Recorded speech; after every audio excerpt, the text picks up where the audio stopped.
week I am back in Chicago and I have the opportunity to drive the Honda Civic Hybrid. This is a 2025 model and it has been refreshed for this year. Now, the big news is going to be the hybrid powertrain, so I'm going to spend a lot of time talking about that. But I'm also going to do a walk around of the vehicle. We're going to look at the exterior and the interior. And this is the base sport trim. So there's not a lot of the up-level extras that you're going to see on the sport touring trim, but there's still a lot of good stuff here, including heated cloth seats. So let's take a look at this week's car du jour, the Honda Civic Hybrid. Because the Honda Civic was all new in 2022, you're not going to see any huge changes here. You just have a tightening up of some of the design features, some different wheel options. You have the front, which gets tweaked a little bit, new grille. You do have, specifically on the hybrid, some body-colored bits around the headlights, as well as body-colored front spoiler. But overall, again, this is just a refresh, so it tightens up the design, but you're not really going to see anything drastically different. This model right here has a liftback, and I think that's pretty cool. I'm always a fan of more of a liftbacky version because of living in the city. So I feel like you can fit more stuff back here rather than having like a straight trunk. But I think that gives this more sporty proportions as well.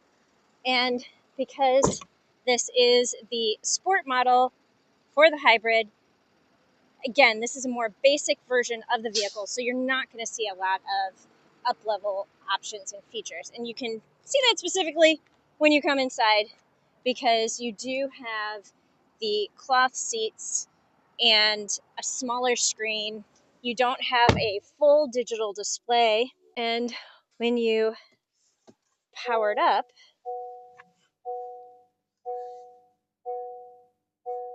anybody else hear some say love there? I don't know. I just do. So when you power it up, you can see, again, you don't have a full digital display. You do have a smaller screen. You have radio options, but there is no Sirius XM radio on this. And then you do have to wire in to be able to access your Apple CarPlay. I will point out on the sport touring trim of the hybrid, you do have the up-level screenage and Google built-in. So not available on this trim, but you do have the availability if you level up. While I generally like the design of the Honda Civic Hybrid, I think they've done a really good job. I love this, honeycomb weave they've got going on the air vents. And I especially appreciate the standard dual automatic climate controls because, yeah, me and my husband never agree. I also like the standard heated seats. There is a lot of black lacquer, shiny black bits going on, but I will point out they did not put the shiny black bits, the lacquer on the gear shift area, and I appreciate that. And this right here is not going to be super fingerprinty. It's definitely not going to show dust as much, and it probably will not scratch up. So if they are going to use black lacquer, I guess I appreciate the fact that they put it on the dash where you probably won't fingerprint it, but yeah, there are some fingerprinty bits there. Before we get into the hybrid powertrain and the driving impressions, I do just want to hop in the back seat really quick and show this off. So again, you do have your cloth seats. You do not have air vents. Okay, this is behind my driving position, so this is not normal legroom, but this right here is going to be more normal legroom, because this seat was set up for my husband's passenger position. And, I do have a size 5 women's shoe, so I have plenty of foot room. Bigger feet, actually will still have good foot room. And I probably have about 4 to 5 inches between my knee and the back of the seat. Kind of disappointed about the lack of air vents and the lack of charging ports back here, but I will point out you do have air vents pushing air from underneath the seat, so maybe your feet will stay warm. It's not going to help with being car sick. And you do have an armrest, and you do have some cup holders back here, which clearly somebody's been using, but no prongy things to hold your cup in place, which is probably why that spilled. For a basic vehicle, I will say You get a lot for your money here. Okay, now obviously the biggest thing I want to talk about with the Honda Civic Hybrid is going to be the hybrid powertrain. It is currently about 31 degrees in Chicago right now, and you may have noticed I have my HVAC system off because as soon as I turn it on, the engine comes on. And I'm trying to be a little bit more fuel efficient than I normally am at the moment. So I've been turning the HVAC system off as the vehicle is warming up so that I can be in EV mode a little bit more than if I had my HVAC system on. But one of the big things that I have found with this vehicle is when the EV mode kicks in and you're driving an electric only range, it really sticks it out pretty well. So, I'm applying pressure to the gas pedal. I'm going about 25 miles per hour right now, and I'm still in EV mode. And I noticed that when I was driving on the highway, I could be in EV mode up to about 70 miles per hour. And, it's just under hard acceleration, obviously, or if the battery is depleted, the engine is going to kick on. And then, I did a little bit of a harder acceleration now. So the engine kicked on, but this system is so incredibly smooth and seamless. And I don't know if you've heard it, but the engine has kicked on, it has turned off, and I can't really, like, I can hear it because I don't have any sound or anything on. But overall, I have found that this is just one of the smoothest, most seamless systems that I've driven, I would say, in 2024.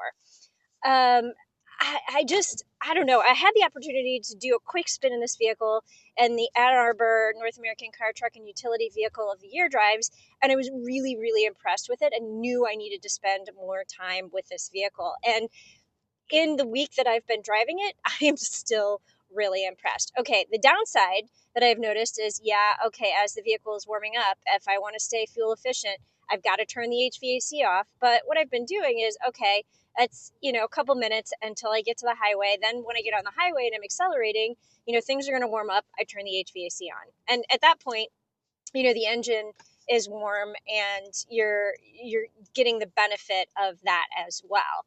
But overall, I've been doing pretty well in the fuel economy range. I'm averaging 39.9 miles per gallon right now. And that, again, is with it being cold and the temperature keeps dropping. It's 30 degrees on this head unit right now. But as, it gets warmer, obviously this would do better. And I had been averaging previously to this morning, about 40 miles per gallon. Now that is below the EPA estimated combined driving, but I have to say I'm still really impressed with this because of how well this stays in the EV only operation. So driving on surface streets, going to the gym, coming back from the gym, I've been able to stay in EV mode pretty much 100% of the time.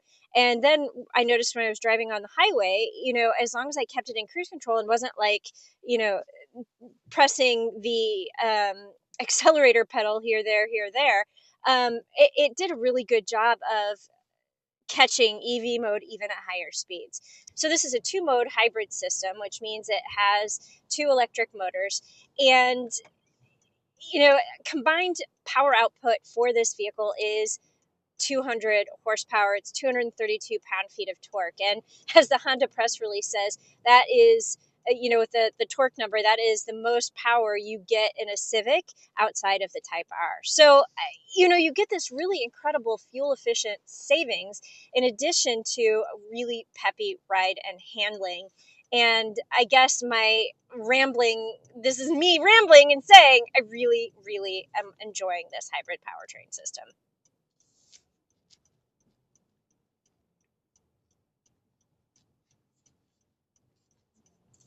Now that I'm going to be hopping on the highway, I'm just going to go ahead and turn on the heat. All right, since we have hopped on the highway, I figure I'll take this opportunity to give a couple of brief highway driving impressions. And in general, what I want to say is this is a very sporty feeling vehicle. And, the compact size makes it really nimble, easy to maneuver, and it's actually incredibly fun to drive.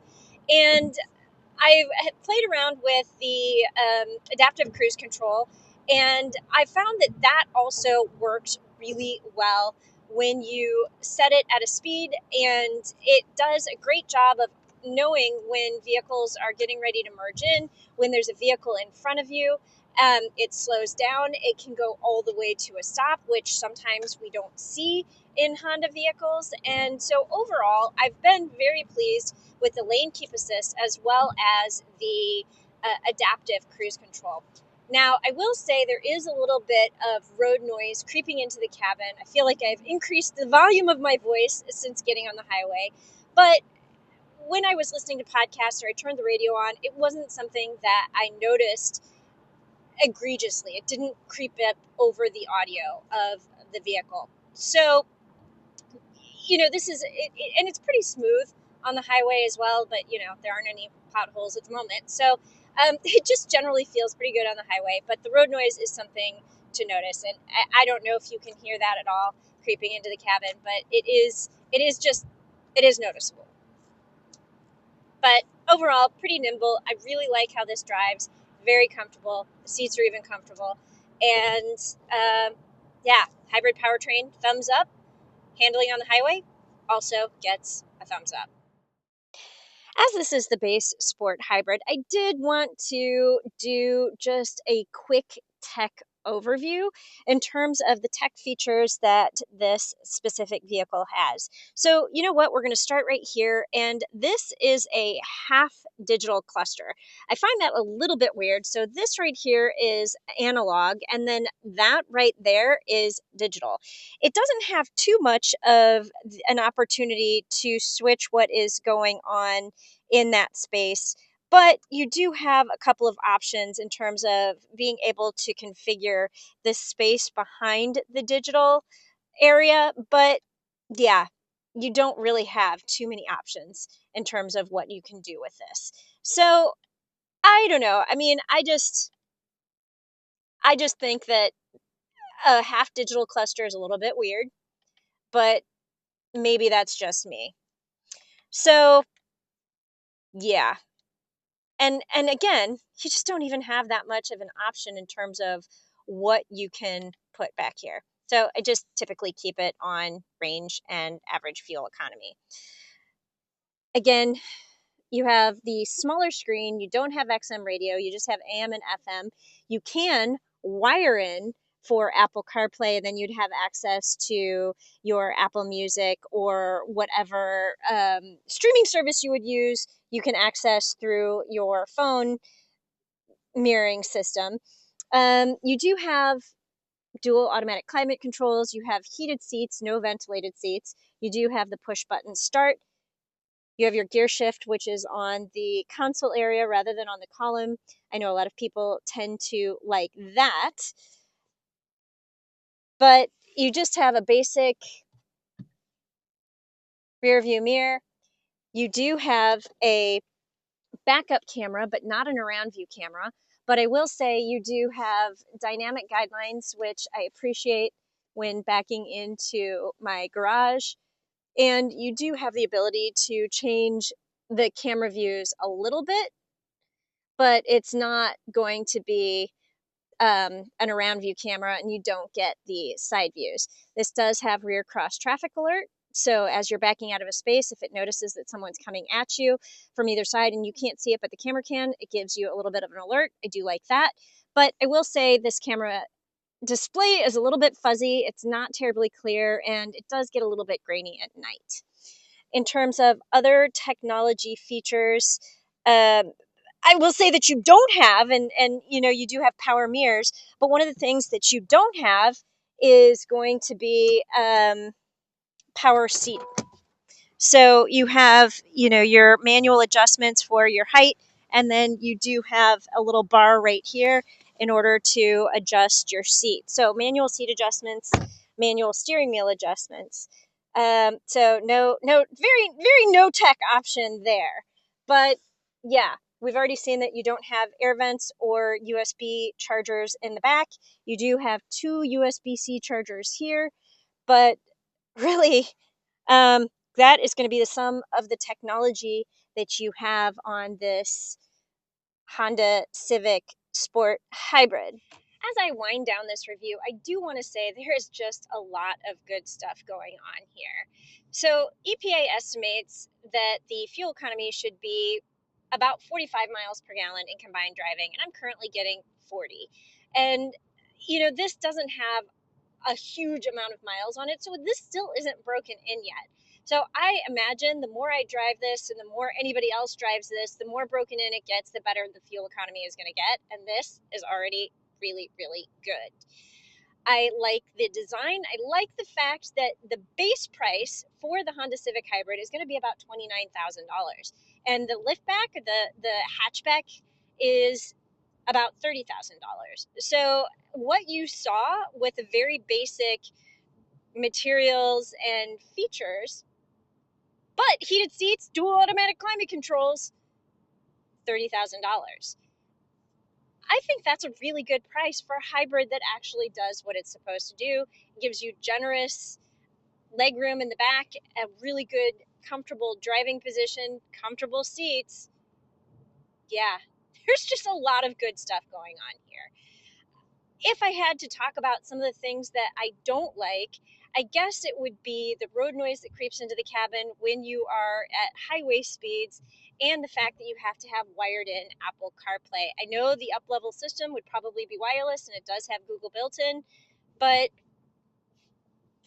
yeah, I'm picking nits here. I mean, at least they don't have wireless charging. Yeah. So you have wired in connection, so you're charging your phone and then you're using Apple CarPlay. Big deal. You have Apple CarPlay. So if I had to sum up the Honda Civic Hybrid briefly, which I haven't been doing a very good job of in this review, I would say this is a fun, sporty, attractive, comfortable vehicle with a really good hybrid powertrain. And on that note, I'm just gonna say goodbye. Thank you for sticking with me, for watching, and I will see you next time with a new Car du Jour.